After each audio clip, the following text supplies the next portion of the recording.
जय श्री राम दोस्तों। हम सभी जानना चाहते हैं कि जहाँ भगवान श्री राम के भव्य मंदिर का निर्माण हो रहा है, जो उनकी जन्मस्थली है, वो उनके समय पर कैसी थी। तो वाल्मीकि रामायण में अयोध्या का संपूर्ण वर्णन दे रखा है। तो मैं आपको कुछ खास बिंदु बताऊंगा कि कितनी भव्य, कितनी सुंदर अयोध्या श्री रामचंद्र के काल में थी और कैसी अयोध्या हो जिसको राम राज्य की वापसी माना जाए। राजा दशरथ ने, यानी श्री रामचंद्र जी के पिताजी ने, किस तरह से वैभवशाली अयोध्या का निर्माण किया था और कैसे उस परंपरा को आगे बढ़ाया, किस तरह के मकान हुआ करते थे वो सारी, और किस तरह का नक्शा था पूरी अयोध्या का, वो विस्तार से एक एक चीज़ का वर्णन वाल्मीकि रामायण में किया गया है। भगवान वाल्मीकि ने इसको बड़े सुंदर तरीके से लिखा है और ये पंचम सर्ग है जो राजा दशरथ द्वारा सुरक्षित अयोध्यापुरी का वर्णन बालकांड के पंचम सर्ग में ये मिलता है। और मैं इसमें 5वें श्लोक से आ रहा हूँ क्योंकि उसके पहले भी कई चीज़ें हैं कि लव कुश बता रहे हैं किस तरह से उनको जानकारी मिली। तो क्योंकि ये पूरी कथा सुनाई जा रही है श्री रामचंद्र जी के दरबार में। कौशलो नाम उदितः स्पीतो जनपदो महान निविष्टा सरयू तीरे प्रभूत धन धान्यवान। कौशल नाम से प्रसिद्ध एक बहुत बड़ा जनपद है कौशल, और सरयू नदी के किनारे वो बसा हुआ है। वह प्रचुर धन धान्य से संपन्न, सुखी और समृद्धशाली है। अयोध्या नाम नगरी तत्रा सिल्लोक विश्रुता मनुना मानवेंद्रेण या पुरी निर्मिता स्वयं। उसी जनपद में अयोध्या नाम की नगरी है। यानी जनपद का कल्चर तब भी है, आप देखिए।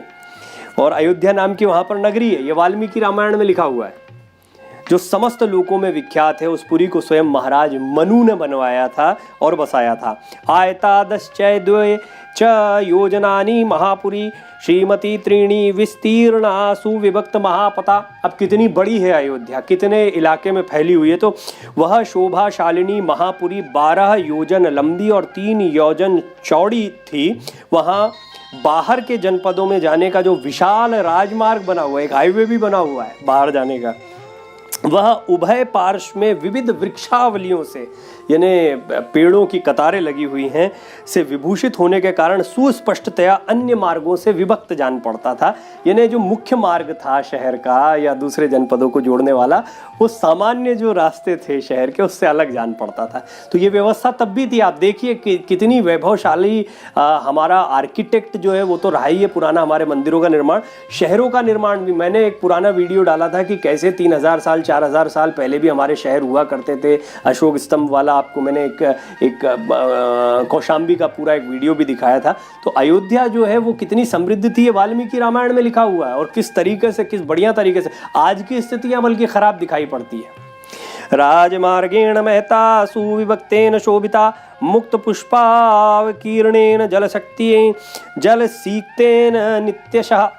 यानी सुंदर विभाग पूर्वक बना हुआ महान राजमार्ग उस पुरी की शोभा बढ़ा रहा था। उस पर लिखे हुए फूल बिखेरे जाते थे तथा प्रतिदिन उस पर जल का छिड़काव होता था। साफ सफाई का ध्यान कितना रखा जाता था अयोध्या में।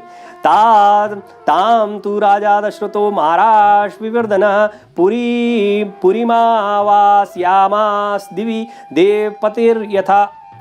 जैसे स्वर्ग में देवराज इंद्र ने अमरावती पुरी बसाई थी, उसी प्रकार धर्म और न्याय के बल से महान राष्ट्र की वृद्धि करने वाले राजा दशरथ ने अयोध्यापुरी को पहले की अपेक्षा विशेष रूप से समृद्ध और बेहतर बनाया था, पहले से ज्यादा अच्छा बनाया था।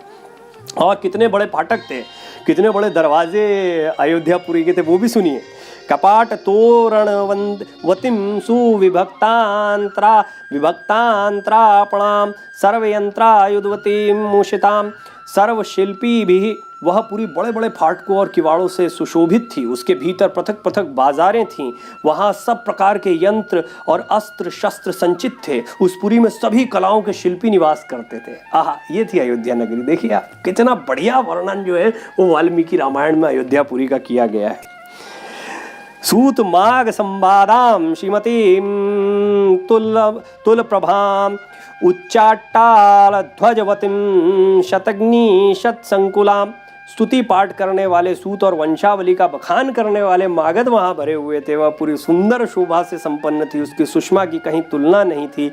वहाँ ऊंची ऊंची अट्टालिकाएं थीं जिनके ऊपर ध्वज फहराते थे। सैकड़ों शतग्नियों यानी तोपों यहाँ पे तोपों का जिक्र है शतघनियों में। ये भी एक बड़ी महत्वपूर्ण बात है कि क्या उस समय पर तोपें हुआ करती थी, क्योंकि वाल्मीकि रामायण में इसका उल्लेख मिलता है, से वह पूरी व्याप्त थी। वधुनाटक संगेश संयुक्ताम सर्वतः पुरीम उगानाम वणोपेताम महतिम साल मेखलाम। उस पुरी में ऐसी बहुत सी नाटक मंडलियाँ थी जिनमें केवल स्त्रियां ही नृत्य एवं अभिनय करती थी। ये जो मनोरंजन के लिए हम आज देखते हैं या नाटकों की बात करते हैं या कला की बात करते हैं, अयोध्या में उस समय पर भी कितनी संपन्नता थी, इसका विचार करिए, कितना वैभव था। उस नगरी में चारों ओर उद्यान तथा आमों के बगीचे थे। लंबाई और चौड़ाई की दृष्टि से वो पूरी बहुत विशाल थी तथा शाखू के वन उसे सब ओर से घेरे हुए थे। और फिर उसके चारों ओर गहरी खाई खुदी थी जिसमें प्रवेश करना या उसे लांघना अत्यंत कठिन था। वह नगरी दूसरों के लिए सर्वथा दुर्गम एवं दुर्जय थी। घोड़े, हाथी, गाय, बैल, ऊंट तथा गधे आदि उपयोगी पशुओं से भी भरी पूरी थी। हर किस्म के जो पशु थे वो थे। कर देने वाले सामंत नरेशों के समुदाय उसे सदा घिरे रहते थे। विभिन्न देशों के निवासी वैश्य जो व्यवसायी हैं वो उस पुरी में आया करते थे और व्यवसाय किया करते थे, उसकी शोभा बढ़ाते थे। वहाँ के महलों का निर्माण नाना प्रकार के रत्नों से किया गया था। गगनचुंबी प्रासाद पर्वतों के समान जान पड़ते, इतनी ऊंची ऊंची बिल्डिंग्स थी। इसमें जब श्री रामचंद्र वन गमन कर रहे हैं तब भी प्रासादों का, यानी 7 मंजिला, 3 मंजिला, विमान कहा जाता था, प्रासाद कहा जाता था, इन सब का वर्णन मिलता है विस्तार से। यहाँ पर लिखा है कि उसने उनसे उस पुरी की बड़ी शोभा थी। ऊंचे ऊंचे मकानों से, बहुसंख्यक कूटागारों, गुप्त ग्रहों अथवा स्त्रियों के क्रीड़ा भवनों से परिपूर्ण वह नगरी इंद्र की अमरावती के समान जान पड़ती थी। विचित्र शोभा थी। सोने का पानी महलों पर चढ़ाया गया था, ये भी इस पर लिखा है। श्रेष्ठ एवं सुंदरी नारियों के समूह उस पुरी की शोभा बढ़ाते थे। वह सब प्रकार के रत्नों से भरी पूरी तथा 7 महले प्रसादों से सुशोभित थी। 7 मंजिला महलों से, प्रासादों से भरी पूरी थी। पूर्ववासियों के घरों से उसकी आबादी इतनी घनी हो गई थी कि कहीं थोड़ा सा भी अवकाश नहीं था, यानी जगह नहीं बची थी पैर रखने की, ऐसा वाल्मीकि जी लिखते हैं। इतनी ज़्यादा वहाँ पर जनता आ चुकी थी, लोग आ रहे थे। यानी जैसे माइग्रेशन होता है ना बड़े शहरों में, उस समय अयोध्या वो जगह थी। जैसे दिल्ली, मुंबई जैसे शहर बसे, उस समय पर अयोध्या ऐसा शहर था जहाँ पर लोग दूर दूर से आते थे, क्योंकि समृद्ध शहर था, सबको रोजगार मिलता था, तो सब वहाँ पर आते थे। और देखिए बहुत अच्छी चीज़ ये बता रहा हूँ। गृहगाणाम विच्छिद्राम समभूमो निवेशिताम शालितंडूल संपूर्णाम इक्षुकांसोदकाम। यानी पूर्ववासियों के घरों से उसकी आबादी इतनी हो गई कि पैर रखने की जगह नहीं है। उसे समतल भूमि पर बसाया गया था। वह नगरी जड़हन धान के चावलों से भरपूर थी। वहाँ का जल इतना मीठा था या स्वादिष्ट था मानो ईख का रस हो। हाँ, कितनी सुंदर कल्पना। पानी इतना मीठा था अयोध्या का जैसे कि गन्ने का रस। ये लिखा है वाल्मीकि रामायण में। ये 17वां श्लोक था पंचम सर्ग का बालकांड में। वहीं भूमंडल की वह सर्वोत्तम नगरी दुंदुभी, मृदंग, वीणा, पणव आदि वाद्यों की मधुर ध्वनि से अत्यंत गूंजती रहती थी। देवलोक में तपस्या प्राप्त हुए सिद्धों के विमान की भांति उस पुरी का भूमंडल में सर्वोत्तम स्थान था। वहाँ के सुंदर महल बहुत अच्छे ढंग से बनाए और बसाए गए थे। उनके भीतरी भाग बहुत सुंदर थे।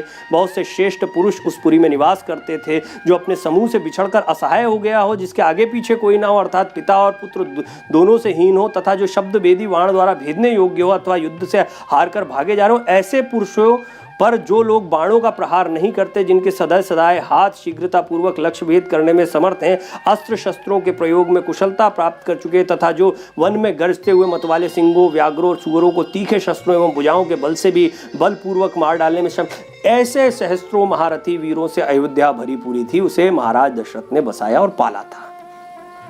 किस तरह के वीर वहाँ पर थे और किस तरह से वहाँ पर हर एक को आश्रय मिलता था और कैसे सबका ध्यान रखा जाता था, इस चीज़ को भी लिखा गया। और बाद में अग्निहोत्री, शमदम आदि मतलब 6 अंगों सहित संपूर्ण वेदों के पारंगत विद्वान श्रेष्ठ ब्राह्मण उस पुरी को सदा घेरे रहते थे। सहस्त्रों का दान करने वाले और सत्य में तत्पर रहने वाले थे। ऐसे महर्षि, कल्प, महात्माओं तथा ऋषियों से अयोध्यापुरी सुशोभित थी तथा राजा दशरथ उसकी रक्षा करते थे। तो ये 5वां सर्ग है जिसमें अयोध्यापुरी का वर्णन है और वहाँ के नागरिक कितना, उनका लिविंग स्टैंडर्ड क्या था, कितना अच्छा जीवन वो जीते थे, इसके बारे में भी लिखा गया है, जिसके बारे में अगर आपको ये वीडियो पसंद आएगा तो मैं ज़रूर आपको बताऊंगा। लेकिन ये था कि कितनी बड़ी अयोध्या नगरी थी, कितनी संपन्न अयोध्या नगरी थी, और अब उसी अयोध्या नगरी में भगवान श्री रामचंद्र का भव्य मंदिर निर्माण होने जा रहा है। तो जो लोग सवाल उठाते हैं उनको वाल्मीकि रामायण पढ़ना चाहिए। एक एक चीज़ लिखी है किस तरह की थी अयोध्या नगरी, सिर्फ मंदिर नहीं, हमें तो अयोध्या को ठीक वैसा बनाना है जैसे रामचंद्र के समय पर अयोध्या थी, और पूरे देश को उतना ही समृद्ध बनाना है। हर एक को रोजगार मिले, हर एक को काम मिले, ऐसी उम्मीद करते हैं। जय श्री राम। इतने स्नेहपूर्वक आप सुनते हैं, पसंद करते हैं, इसके लिए हृदय से धन्यवाद। जय श्री राम।